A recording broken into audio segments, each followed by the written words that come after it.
13 महीने में कि देश का किसान कर पाया, 36 दिन में इस प्रदेश के नौजवानों ने मोदी का कमेंट तोड़ा। ना कोई लीड करने वाला। जो हरियाणा प्रदेश के अंदर लगभग 2 महीने चैनत गांव में एक पानी के पीने के पानी का जो विवाद चला, अंततः भाईचारा जीत्या और सरकार का घमंड हारा बाकी उसका जिन जिन साथियों ने भी इस आंदोलन में हिस्सा लिया था, गांव का साथ दिया था, उन सबका ये लोग सम्मान कर रहे हैं। ये आंदोलन में सबसे ज्यादा मैं धन्यवाद करना चाहूंगा महिलाओं का, युवाओं का और छत्तीस बिरादरी के भाईचारे का, जिन्होंने 61 दिन तक जो आंदोलन चला उसमें एक दिन भी मायूसता नहीं आनी थी। चाहे हमारे ऊपर लाठियां पड़ी, चाहे मुकदमे हुए, चाहे रात को धक्के लागे, मगर भाईचारा बढ़ा करके यूं कहीं ताकत बढ़ती रही, जिसका परिणाम ये हुआ कि एक दिन रावण को झुकना पड़ा और गांव में टी लगी। जी, आज जिस तरह से सबको सम्मानित किया जा रहा है, इसमें अगर बात करें किस हिस्सेदारी आप सबसे ज्यादा मानते हैं? हिस्सेदारी महिलाओं की, गांव की महिलाओं ने जिस दिन पहले दिन हमारे उस दिन से भी गांव के पुरुषों से ज्यादा, आखिरी दिन हम आंदोलन जीत के गए तब तक महिलाओं की भागीदारी गांव के पुरुषों से ज्यादा रही। इसलिए हमने सबसे पहले श्रेय उनको दिया है। पूरा नौजवान साथी गांव का, आने वाले सभी साथियों का यहाँ सम्मान करता था, चाय पिलाता था, पानी पिलाता।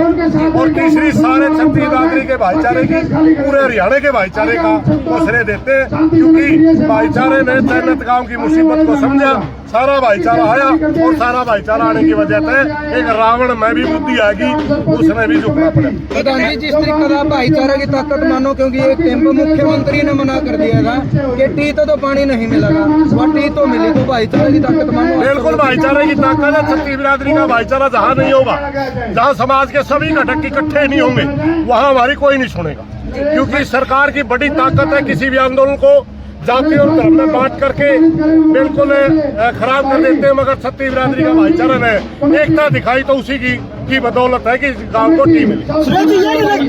ग्रामीण हो या फिर युवा हो, पहले लाठियां मिला है, फिर उनके जो बातें वो सुनी जावा है, मतलब इस तरह क्यों चल रहा है? पहले लाठियां मिले, इसके बोले। देखिए, सबसे पहले सरकारों का यही होता है, वो चेक करते हैं कितने कमिटमेंट इनका लड़ने का, कितने लड़ने की मादा है, तब हम मुकदमे लाके हैं, लाठियां लाके हैं। और जब यूँ दिखे ये लोग बगैर अपनी मांग पूरी हुए घर नहीं जाएंगे, तब सरकारें झुकती है। आपने कल देखा होगा जंतर मंतर पे छोटे छोटे बच्चों ने एक बहुत बड़े घमंडी आदमी का घमंड तोड़ दिया, जो 13 महीने में कि देश का किसान कर पाया, 36 दिन में इस प्रदेश के नौजवानों ने मोदी का घमंड तोड़ा। ना कोई लीड करने वाला नेता था, पता है बच्चे नहीं, मुद्दा लीड कर रहा था, मुद्दा वहाँ नेता मुद्दा था। मैं गया था, मैंने देखा वहाँ कोई नेता नहीं था, कोई पार्टी नहीं थी, कोई संगठन नहीं था, वहाँ मुद्दा लीड कर रहा था। मात्र एक ही मुद्दा था कि मंदिर प्रधान इस्तीफा दो, तभी आंदोलन।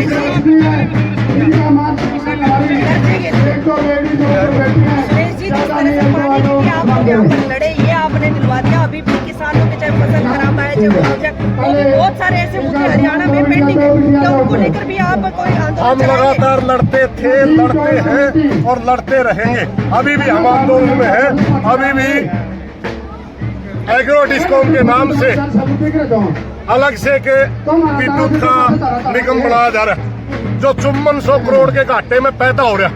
और अगर से अलग से डिस्कॉम बनाएंगे, उसके बाद कहेंगे कि इतनी सब्सिडी सरकार वहन नहीं कर सकती, हर साल इसका घाटा बढ़ेगा और हम सब्सिडी घटाएंगे। इस तरह का बहाना करके जो हरियाणा प्रदेश के अंदर जो सब किसान को बिजली सब्सिडी मिल रही थी, उसको समाप्त करने के एक चाल चल रहे हैं। इसलिए आज भी हम आंदोलन में हैं। हमारी 19 तारीख को भांडा पंचायत थी, हमारी 22 तारीख को गुड़गांव पंचायत थी, आज भी हम आंदोलन में हैं। एक आंदोलन संपन्न होने से हमारी समस्या नहीं मिलती। सवाल, सब लोग यहाँ पर आए हुए थे जिन्होंने धरने पर 36 दिन तक समय बिताया। एक नाम ऐसा है संत रामपाल महाराज, जो यहाँ पर थे भी नहीं, जिन्होंने कोई मदद भी नहीं पहुँचाई, उसके बावजूद भी उनको सम्मानित किया जाए। इस गांव का पानी तारा था, उसने याद कर ले जो लास्ट में क्या कहना चाहोगे? कई है जो सरकार मानने को लग रही, 2 महीने चलने तो देना चला, 1 महीने दिल्ली में चल रहा है, लेकिन लट भी खाए, लेकिन लास्ट में फिर झुकी हुई। मेरे भाई, ये हमने 20 बार बता दिया, ये लोग जूते भी खावे हैं, गंठे भी खावे हैं, दन्नू चीज खाओ शुरू में एक चीज देवा नहीं हमें वो चीज नहीं मानते। हम एक किसानों ये बात कहना चाहेंगे, चैनच का आंदोलन में जो एक बहुत बड़ा खतरा था जातिवाद का, इस आंदोलन ने जातिवाद को भी तोड़ के ने सारा का सारा समाज को एक जगह इकट्ठा कर दिया। इस आंदोलन की बड़ी उपलब्धि है ये। प्रधान जी, किसी आंदोलन का परिणाम का पता लग जाएगा आपने, क्योंकि गुस्से में कई बार बोलते हो, आपने माँ वाली बात में बोले थे काफी चले। वो हमारी जब टी पार्टी उस मौके में समाज की बेइज्जती समझ गया। टी पार्टी लाडू बांटे कई साथियों ने, जन्नत का पानी मिलना उनका क्या दिक्कत थी, लाडू बांटे पटाखे बजाए, इस बात से दुखी था। दूसरा, हमारे लड़ने वालों के कंधे थोड़े से डाउन थे।